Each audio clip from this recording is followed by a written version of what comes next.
Get a Job in Tech, episode 453, SOC Analyst, or Security Operations Center Analyst, essentially. What is it? Why do you care? This is in the cybersecurity industry, and this is a good job to have. So, for instance, SOC Analysts, or Security Operations Center, they are responsible for monitoring and detecting, investigating, and responding to cyber threats in the environment. They usually are the backbone, let's call it, of an organization's cyber defense. There's a couple different tiers. You have tier 1, 2, and 3, and they handle escalation levels of security incidents. So this role is common in enterprise, government agencies, managed service, MSPs, essentially managed service providers, and some cloud-based companies. So why is it what it is? So the SOC analyst role is one of the most in-demand cybersecurity positions globally. It offers a clear entry point into security industry and serves as a launchpad to higher paying roles in incident responses. The SOC analyst works in security operations centers to detect, analyze, and respond to security events and threats. They monitor systems, investigate alerts, and stop attacks before damage occurs. As stated before, the tiers. So tier 1 is the entry level. They monitor alerts, perform initial triage, and escalate incidents. The tier 2, which is, we'll call it the immediate, they investigate incidents, perform root cause analysis, and initiate containment or remediation. And finally, number 3, the senior. They handle complex threats, conduct threat hunting, forensics, and guide team strategy. Their main responsibilities are monitoring SIM dashboards and security alerts, triage and escalate incidents, analyze log, network traffic, and endpoint data, contain and remediate threats, document incidents, and generate reports, and collaborate with the IT and security teams. As stated before, usually the hiring companies or the type of companies that hire these individuals are in the finance and the healthcare industry, obviously government and energy sectors, and MSPs or managed service providers. So what do you need? What kind of experience do you need? So you need some networking fundamentals, which you need to know the TCP/IP, the DNS, a little bit about ports, subnets, firewall logic, operating systems. You got to know some of the stuff. Like you got to know Windows Event Viewer, a little bit of PowerShell, and Analytics CLI logs.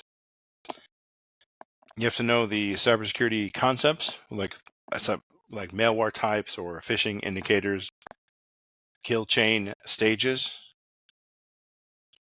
This is helpful. The SIEM tools, SIEM tools. This is the ability to filter logs, investigate alerts, and correlate events in platforms like Splunk or QRadar.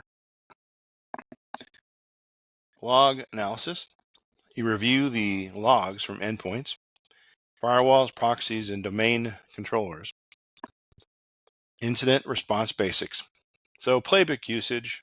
Playbook is, you might see this in IT. A playbook might be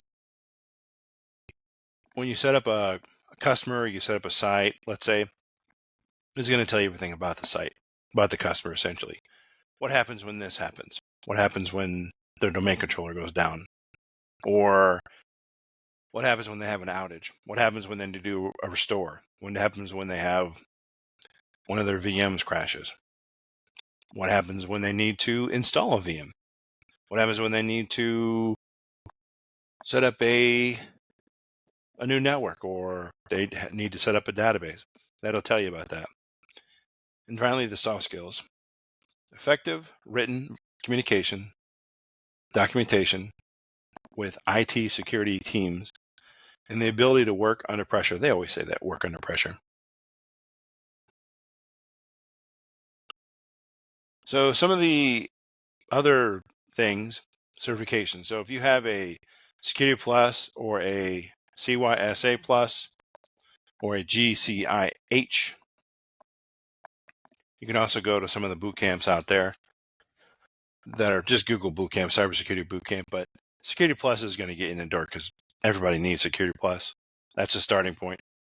CompTIA is the company, the vendor that puts that out. $315, I think, and it's about 100 questions.